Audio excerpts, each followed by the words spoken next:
I almost didn't recognize him. I was finishing a slow walk on the treadmill, earbuds in, zoning out, sweat drying on my neck, when I glanced across the gym and locked eyes with a man who looked like someone I might have once known. Tall, broad-shouldered, confident in the way only people in their mid-20s can be. He smiled with a flash of recognition and tilted his head like he wasn't sure I'd remember him. I pulled out one earbud, heart already thudding harder than it should have, and he said, "Amber?" And then, before I could place him, before I could trace the adult face back to the one I used to see glued to a video game controller in his parents' living room, he added, "It's me, Jake." Jake. The same Jake I used to babysit when I was barely out of high school myself. The same lanky, mop-haired kid who hated doing homework and always asked for extra dessert after dinner. I must have blinked 3 times before saying his name back out loud because I still couldn't believe it. He laughed a little and said, "Didn't expect me to be this tall, huh?" I laughed too, partly out of genuine surprise, partly to cover the heat rising in my chest that had nothing to do with cardio. We stood near the water fountain for 10 minutes, catching up, talking about his job, his apartment, how his parents had moved down to Florida. I told him about my son, my husband, the house we'd bought a few years ago not far from where his family used to live. It felt harmless, nostalgic, like running into someone from a past life you forgot was real. But the longer we talked, the more I noticed the way he looked at me. Not like a kid catching up with his old babysitter, like a man looking at a woman. And I noticed myself responding. The way I tucked my hair behind my ear more than once. The way I shifted my weight, smiled with more teeth than usual, asked questions I didn't need answers to just to keep him talking.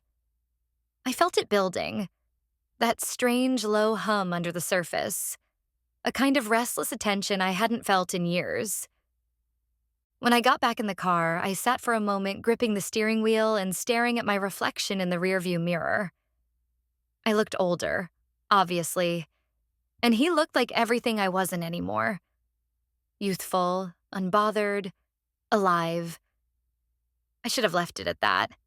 A chance meeting, a little flattery, a story to laugh about with a friend. But I didn't laugh. I didn't even tell anyone. I kept it for myself, like a secret I didn't fully understand yet, but already knew I wanted to keep. 2 days later, I ran into him again. Ran into, like it was an accident. Like I didn't shift my usual gym time 30 minutes later, hoping I might. He was finishing a set of something heavy, sweat dripping down the curve of his shoulder.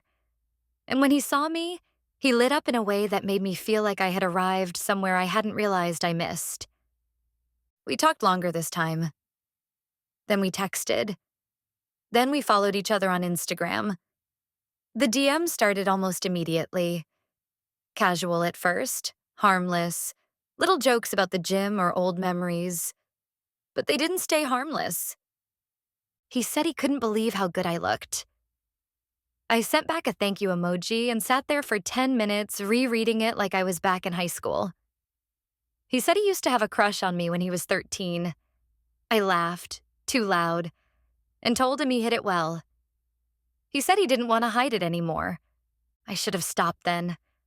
I should have said something like, "That's sweet, but I'm married." I should have blocked him, unfollowed, gone back to my treadmill and my home and my husband, and never let that part of my brain wake up. But I didn't. I smiled into my phone, cheeks warm, hands shaking in that old familiar way. And I typed something back. Something that wasn't innocent.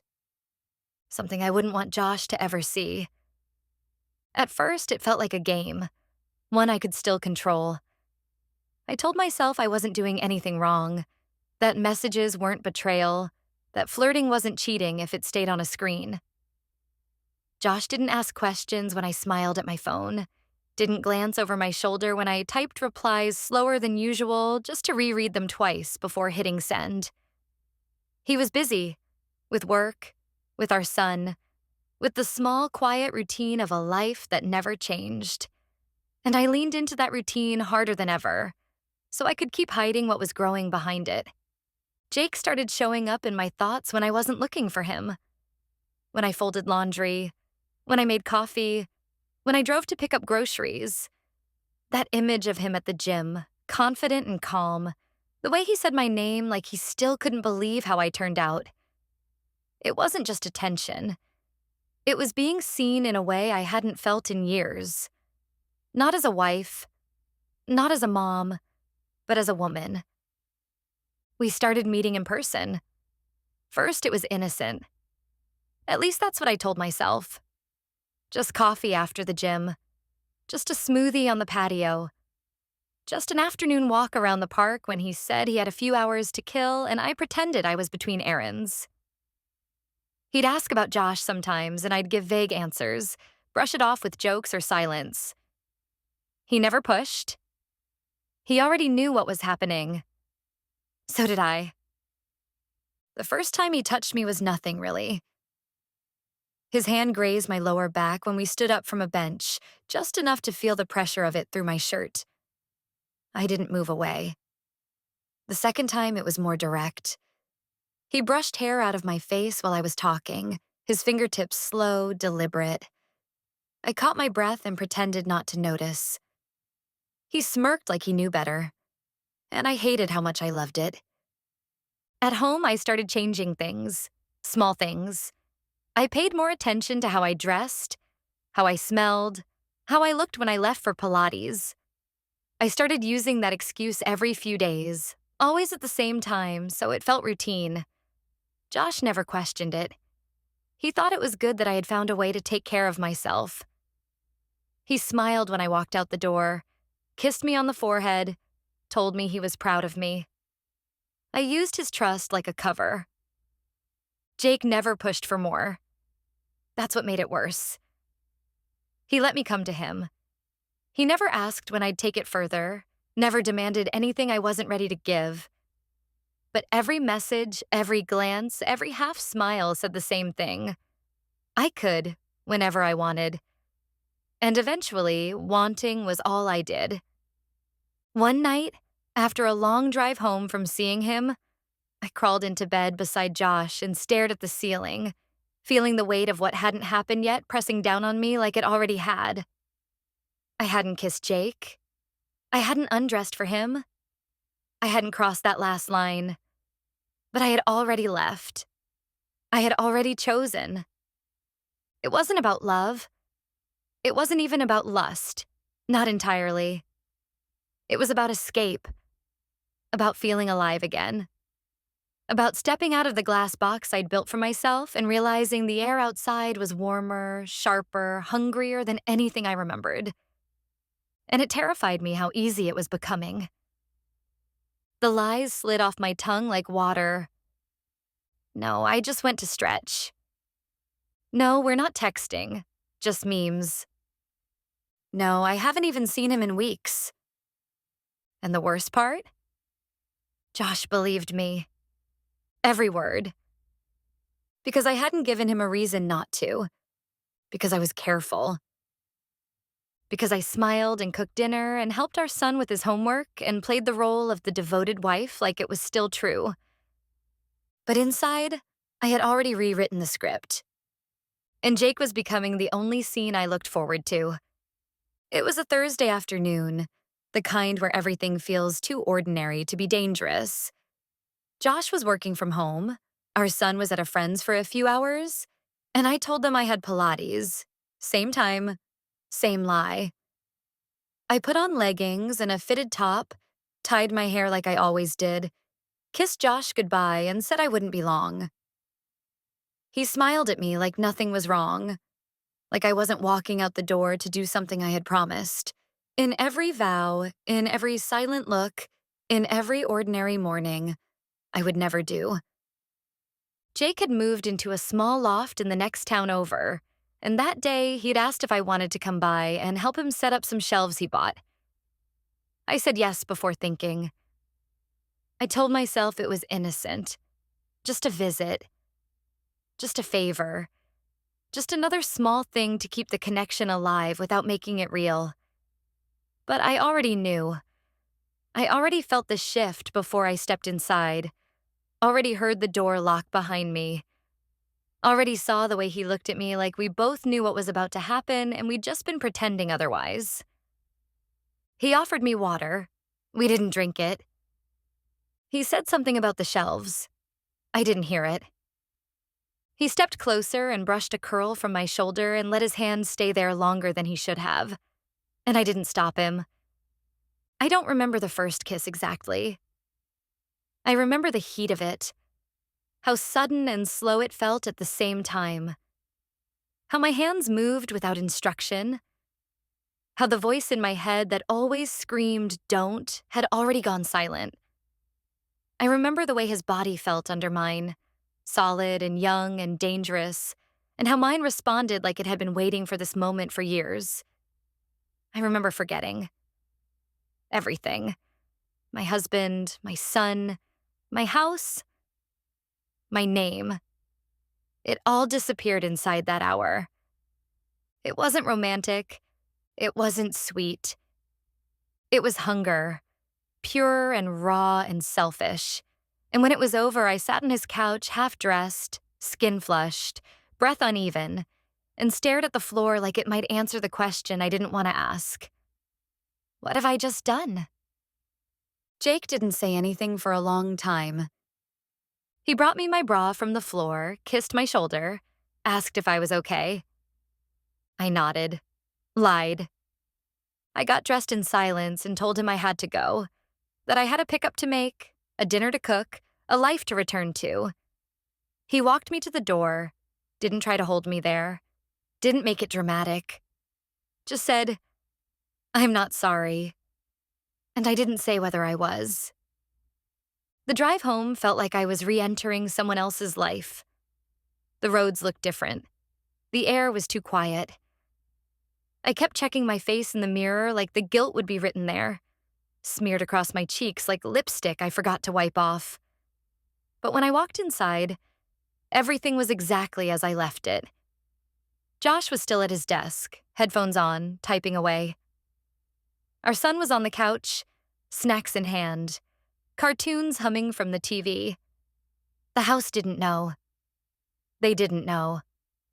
And I was suddenly exhausted by how much I would have to pretend now. How many lies I would have to layer on top of each other just to get through a normal week. How everything familiar had become a set piece for a life I was no longer really living. That night in bed, Josh wrapped an arm around me and whispered, "You've been glowing lately. You know that?" And I bit the inside of my cheek so hard I tasted blood. I wanted to scream. I wanted to confess. I wanted to tear the whole thing down and beg to start over. But I didn't. I smiled in the dark, pressed a kiss to his wrist, and whispered back, "Thank you." And that was the moment I realized I'd crossed a line that didn't have a return path. Because now, every time he looked at me with love in his eyes, it only made it worse. The thing about cheating is that it doesn't stop once the clothes go back on. It echoes. It infects everything after. It followed me into the kitchen, into the sound of my son's laughter, into the softness of Josh's voice when he asked if I was okay. I nodded so many times that I forgot how to stop. I smiled so often it started to ache. But under the routine, I was rotting, piece by piece, breath by breath. Every text from Jake sent a jolt through me. Not excitement anymore, not even guilt, just a low, sick hum I couldn't shut off. Sometimes I didn't answer right away. Sometimes I waited until Josh was asleep, or in the shower, or outside mowing the lawn. Jake never pushed. He knew better. Or maybe he just knew me too well by then. We met 3 more times. Not at the gym, not in public. Always in places where no one knew us. Always short. Always intense. It started to feel less like desire and more like an obligation. Like a hunger I had awakened that now demanded to be fed. I stopped thinking about how it started. I stopped asking myself why. I just kept moving forward, one lie at a time, until I couldn't remember what the truth was supposed to look like anymore. At home, I was careful. Too careful. And that's when Josh started noticing. Not the lipstick stains or the perfume or the small changes, no. He noticed the energy. The way I laughed too loudly at nothing. The way I folded laundry like I was trying to erase something. The way I jumped when he entered a room, like I was hiding a piece of myself I didn't want him to see. He asked once, just once, if everything was okay. I told him it was. He nodded, but something in his eyes changed that day. Something quiet. Something I wasn't prepared for. I started checking my phone obsessively. Every ping felt like a gunshot. Every silence felt like a warning. I deleted messages as fast as they came, erased photos, cleared browser tabs, and still I couldn't sleep. I'd lie awake beside Josh, listening to the way he breathed, wondering if he already knew and was just waiting for me to implode. I told myself he didn't, that I was still in control.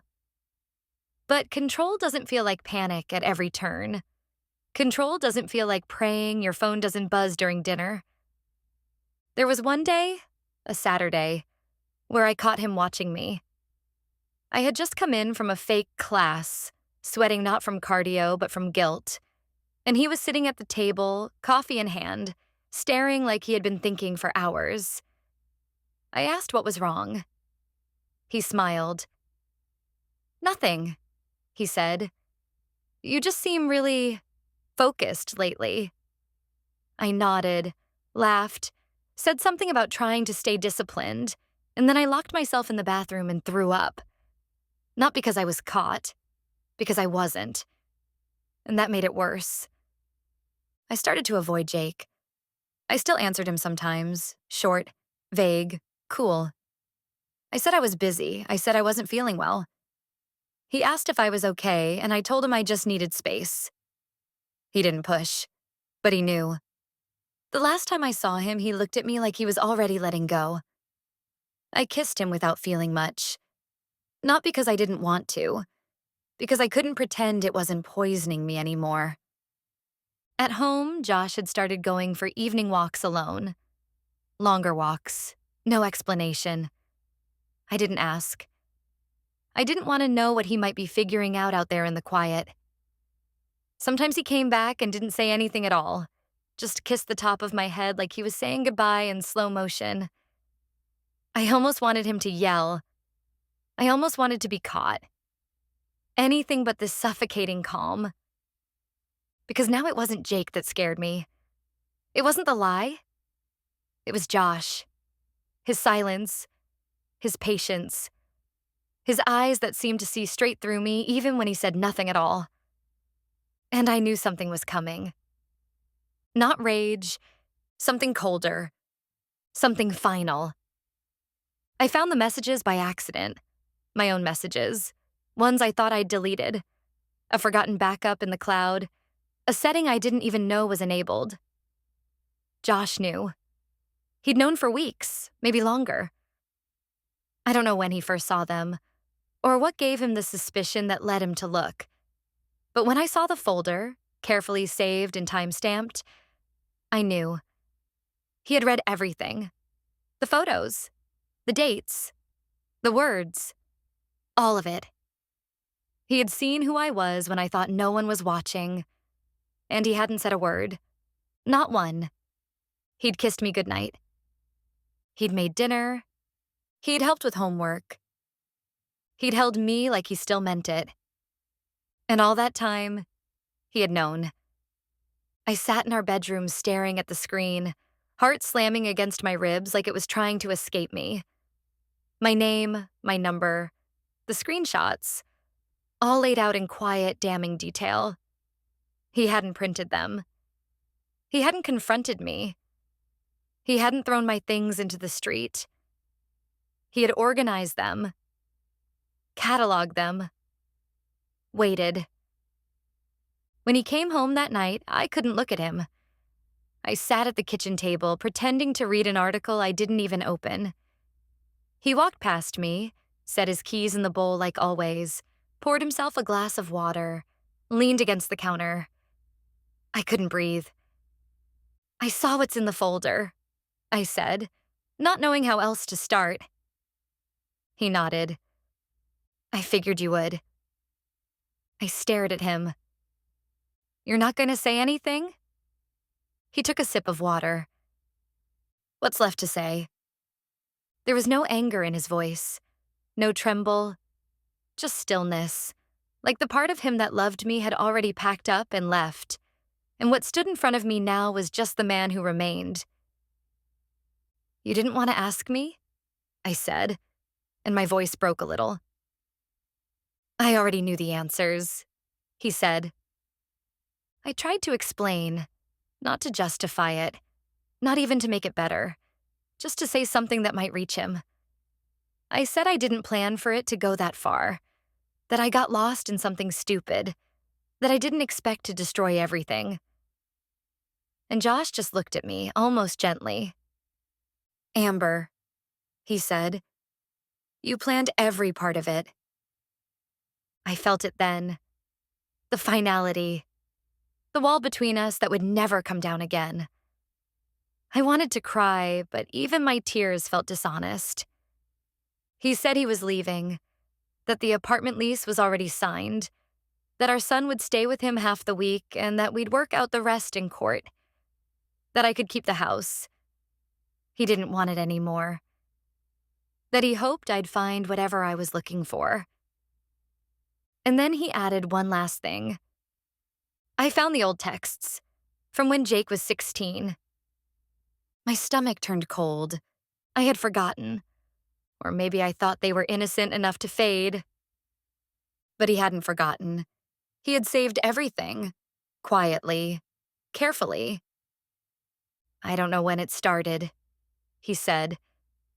"But I know it started long before now." I opened my mouth. Nothing came out. "You made me feel like I was crazy," he said softly. "All those nights I asked if something was wrong. All those lies you told without even blinking." He didn't raise his voice. He didn't call me names. He didn't even look away.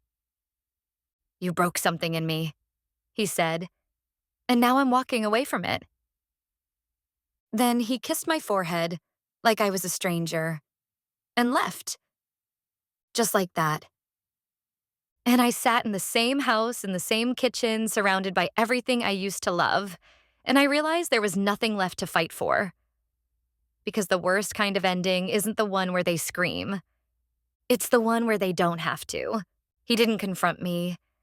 He didn't scream, didn't throw things, didn't wake me up in the middle of the night demanding the truth.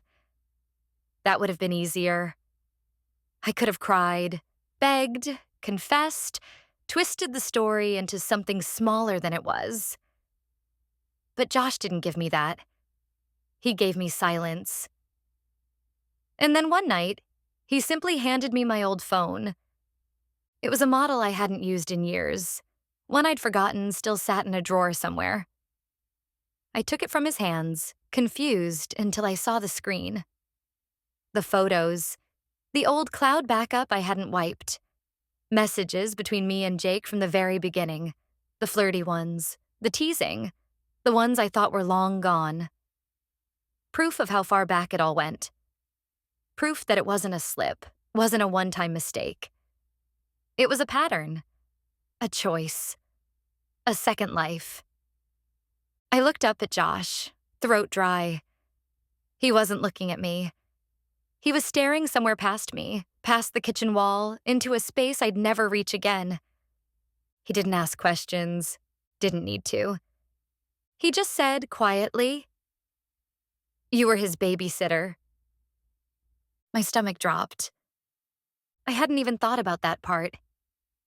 It had been so long. Years. And Jake was a man now, not a kid. But Josh saw it differently. Of course he did. I had lied about everything else. Why would he believe this was just some innocent reconnection? You were there when he was, what, 12? He said, still not looking at me. You watched him grow up, and then you. He didn't finish the sentence. He didn't have to. I tried to speak, to explain, but there wasn't language big enough to undo the damage. So I said nothing, and he left the room. 2 days later, he moved out. No drama, no threats, just a quiet packing of bags, a signed letter from his lawyer, and a look that told me this wasn't temporary. I followed him to the car, trying not to cry, trying not to fall to my knees in the driveway. He looked at me once, finally, and said, "You didn't just break us. You made me doubt my own judgment. You made me feel crazy for trusting you."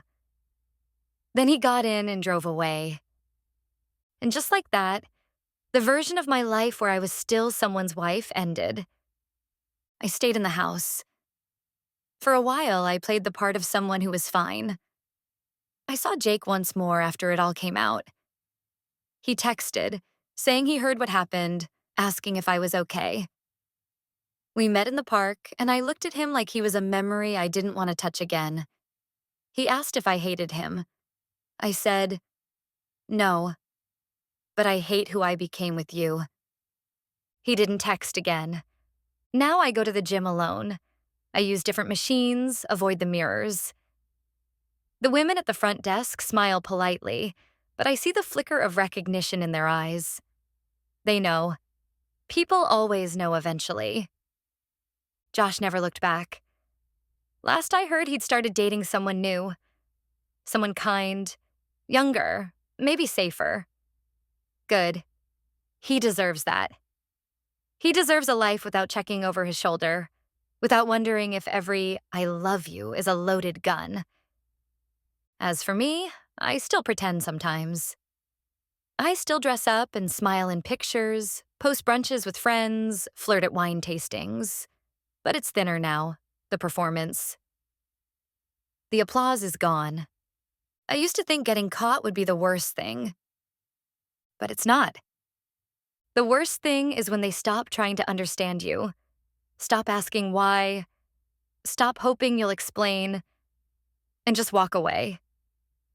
Quiet, certain, done. And you're left standing in the silence with no one to lie to but yourself.